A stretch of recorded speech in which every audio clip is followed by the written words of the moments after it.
and the applicant from the UK is conducive to the public and conviction which do not fall within the paragraph. اور وہ یہ بھی کہتے ہیں کہ the association, the character and other reason make it undesirable to grant their application. آپ کا character صحیح نہیں ہے یعنی کمرشل جو آپ نے جس کا حوالہ بھی دیا کہ فراڈ کے اندر اور جو کرپشن کا تاثر جو ہے وہ ملتا ہے اور پروبیبلٹیز موجود ہیں، لہٰذا آپ کو نہیں رہنے دیا جائے گا. اب نواز شریف صاحب کیونکہ کنوکٹڈ ہیں، سزا یافتہ ہیں، سزا کاٹ رہے تھے، جن حالات میں باہر آتے ہیں، سزا ہو جاتی ہے، لیکن وہ پاکستان واپس نہیں جاتے. تو یہ گراؤنڈ اب دیکھی جائے گی. اگر ہوم آفس ایک ایسے شخص کے بارے میں جس کی سیٹلمنٹ ہوئی اور پروبیبلٹیز کا ذکر کیا جا رہا ہے کہ ہمیں ایسا لگتا ہے کہ آپ کے پاس ثبوت نہیں ہے اور یہ پیسہ جو ہے یہ کمرشل جو فراڈ اور کمرشل بے ضابطگی کی وجہ سے آپ کے پاس ہے، اگر ملک ریاض اور اس کے بیٹے کو روک دیا جاتا ہے تو نواز شریف صاحب تو کن حالات میں یہاں پر آئے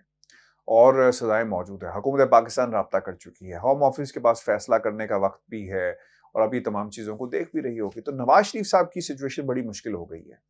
اور تھوڑا سا اگر ان کا ویزا ختم ہو جاتا ہے، انہیں کہا جاتا ہے کہ جناب آپ پاکستان واپس جائیں، اپنا علاج کہیں اور کروائیں، تو پھر یہ سچویشن مختلف ہو سکتی ہے. ایک بات آج بڑی امپورٹنٹ کسی دوست سے ہماری ہو رہی تھی، رائے صاحب، یہ بھی ہمیں یاد رکھنا ہوگا کہ نواز شریف صاحب یہاں پہ میڈیکل گراؤنڈز پہ آئے تھے، لیکن انہوں نے اپنی یہاں پر آ کر سیاسی سرگرمیاں شروع کر دی. برطانیہ کو کیمپ آفس میں تبدیل کر دیا، حسن نواز کا دفتر نون لیگ کا سیکرٹیریٹ بنا ہوا ہے. جب یہ پولیٹیکل ایکٹیویٹیز ہوں گی، اپنی سرگرمیاں جاری رکھیں گے، تقریریں کریں گے، تو پھر حکومت برطانیہ یہ سوچ سکتی ہے کہ جناب آپ تو یہاں پر آئے تھے اپنے علاج کے لیے، لیکن آپ نے یہاں پر آ کر اپنی پولیٹیکل جو سرگرمیاں ہیں، ایکٹیویٹیز ہیں، وہ جاری رکھی. تو اس کا مطلب یہ ہوا کہ آپ کا آنے کا مقصد کچھ اور تھا. فیصلہ آئے گا تو ان چیزوں کا خیال رکھا جائے گا. اگر ایسا نہیں ہوتا تو پھر ایک بہت بڑا سوالیہ نشان برطانیہ کے ہوم آفس پہ بھی لگ جائے گا. جو کہ مجھے یاد ہے رائے صاحب، جب ہم جہاز میں لینڈ کرتے تھے، ایک لینڈنگ کارڈ 2 سال پہلے تک یہ دیا جاتا تھا جس میں لکھا جاتا تھا کہ آپ کسی قسم کی کنوکشن، کوئی کیس تو نہیں چل رہا، کوئی آپ کا ریکارڈ تو نہیں ہے، تو آپ کو فل کرنا پڑتا تھا. تو اب اگر ہوم آفس جب بارڈر پہ آپ آتے ہیں، یعنی امیگریشن آفیسر کے پاس آپ جب اپنے آپ کو پیش کرتے ہیں، تو اس وقت ایسا ممکن ہے کہ نواز شریف صاحب نے اپنی حالت نہ بتائی ہو کہ وہ پاکستان میں سزا یافتہ ہیں، یا امیگریشن آفیسر کو نہ معلوم ہو. تو یہ ایک چیز ضرور موجود ہے جس کا لوگ کہتے ہیں کہ شاید اس لیے وہ برطانیہ میں آ گئے، لیکن میں یہ سمجھتا ہوں کہ یہ ممکن نہیں ہے کہ 3 بار کا وزیر اعظم برطانیہ آ رہا ہو اور یہاں کی ایجنسیز کو معلوم نہ ہو کہ کون آ رہا ہے اور اس کی کیا حیثیت ہے. کیونکہ جب بھی کوئی عام آدمی بھی جس کے اوپر کوئی چھوٹا موٹا جرم ہو یا کسی قسم کی کوئی کرمنل ریکارڈ برطانیہ میں یا باہر جو یورپین کنٹریز ہیں، جن کا یورپین یونین میں جو اس وقت ممالک شامل تھے، تو انفارمیشن شیئرنگ ہوتی رہی ہے. تو یہ ممکن نہیں ہے کہ 3 بار کا وزیر اعظم ملک میں آئے اور پاکستان سے یہاں پر چل کر آ جائے اور یہ معلوم نہ ہو کہ جناب اس کے اوپر کیسز ہیں. تو یہ ہائیلی ان لائکلی ہے. Coming back to your point, Nawaz Sharif کے لیے مشکل ہوگا اور اس کو ایک پریسیڈنٹ کے طور پر لیا جا سکتا ہے، نواز شریف کے کیس کو،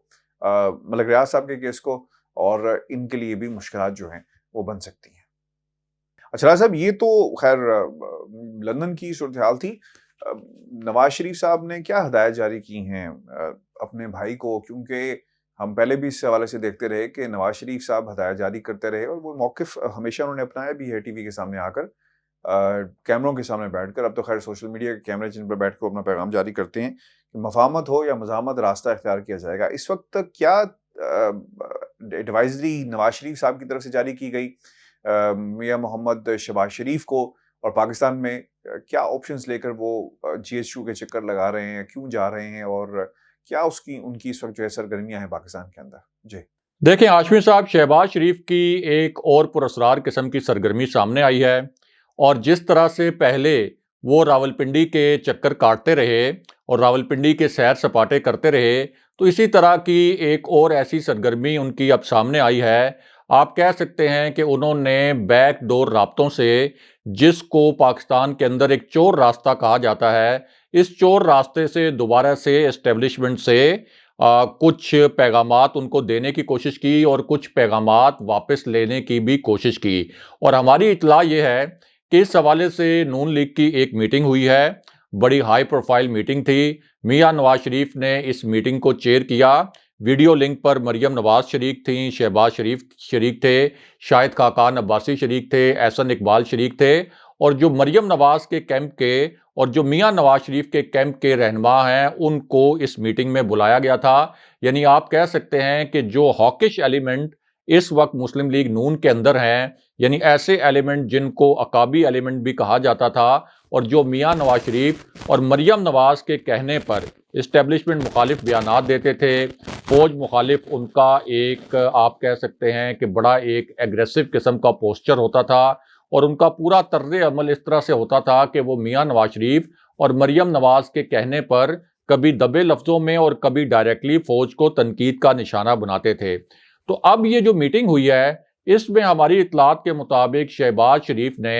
جو ان کی حالیہ سرگرمیاں تھیں راولپنڈی کے حوالے سے، یعنی جس کو فیصلہ ساز حلقوں کا شہر کہا جاتا ہے یا طاقتور حلقوں کا شہر کہا جاتا ہے، تو وہاں جو انہوں نے سرگرمیاں کیں، اس اجلاس میں انہوں نے میاں نواز شریف کو ان سرگرمیوں کے متعلق کچھ پوائنٹس پر بریف کیا۔ اور حیران کن بات یہ ہے اس میں ہاشمی صاحب کہ میاں نواز شریف جنہوں نے ایک بیانیہ بنایا ہوا تھا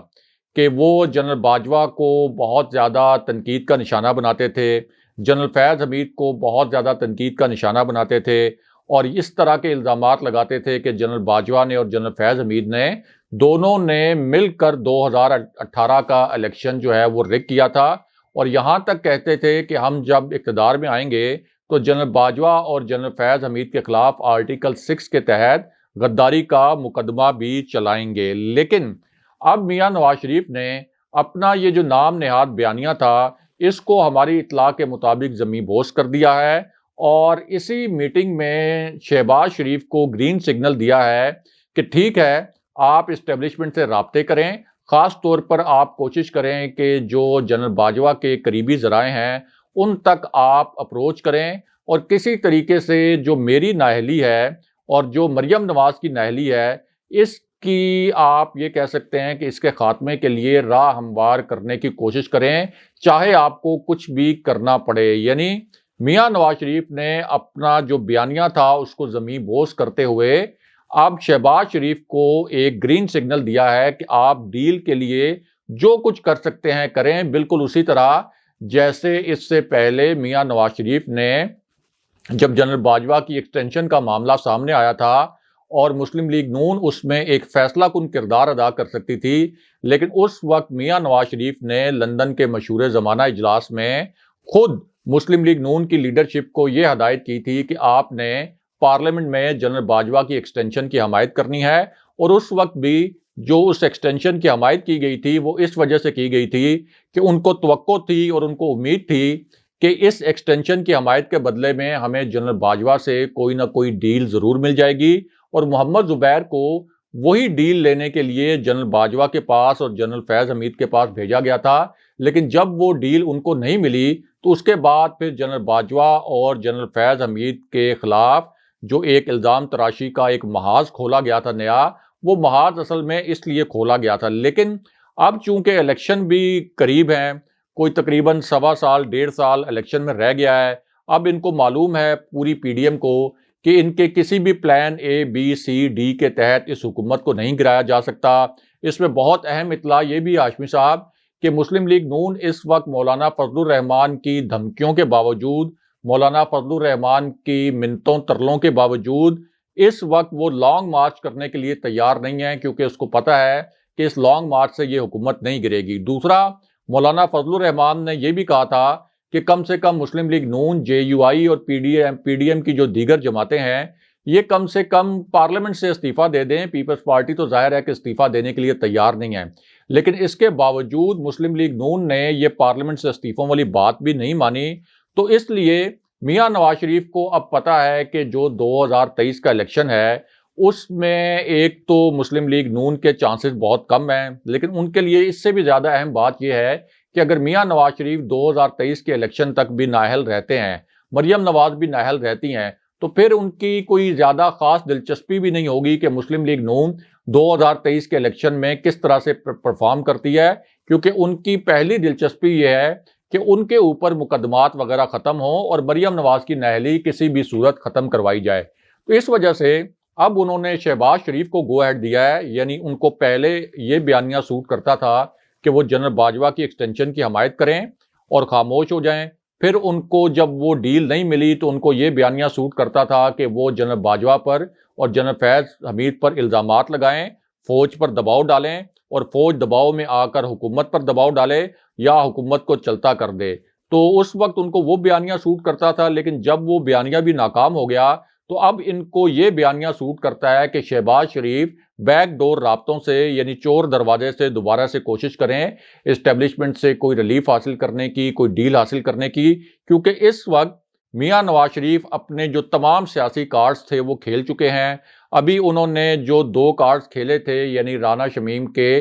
جعلی حلف نامے والا، تو وہ بھی بری طرح فلاپ ہو گیا پورا ڈرامہ. سب کو پتہ چل گیا کہ وہ ایک جعلی حلف نامہ تھا اور اس میں جو دعوے کیے گئے تھے وہ مکمل طور پر بے بنیاد ثابت ہو چکے ہیں. اسی طرح جو جسٹس ثاقب نثار کی آڈیو والا کارڈ کھیلا گیا تھا، پہلے تو جسٹس ثاقب نثار کی ایک تقریر سامنے آئی تھی جس میں سے مختلف ٹکڑے کاٹ کر استعمال کیے گئے تھے اس آڈیو میں، جو کہ ایک جعلی آڈیو جاری کی گئی تھی. لیکن اب ہاشمی صاحب آپ دیکھیں کہ 3-4 چینلز نے باقی تقریریں بھی چلا دی ہیں جسٹس ثاقب نثار کی، جہاں سے کچھ حصے کاٹ کر اس آڈیو کے باقی حصوں میں شامل کیے گئے. یعنی مریم نواز کے اس سوال کا جواب بھی مل گیا ہے جس میں وہ یہ نقطہ اٹھا رہی تھیں کہ چلیں ایک تقریر تو ایسی ہے، اور اس پہ وہ مان رہی تھیں کہ ایک تقریر تو ایسی ہے جسٹس ثاقب نثار کی کہ جس کے کچھ ٹکڑے اٹھا کر اس آڈیو میں شامل کیے گئے ہوں گے، لیکن باقی جو الفاظ ہیں وہ کہاں سے آئے؟ تو وہ باقی الفاظ بھی اب جسٹس ثاقب نثار کی تقریروں سے مل گئے ہیں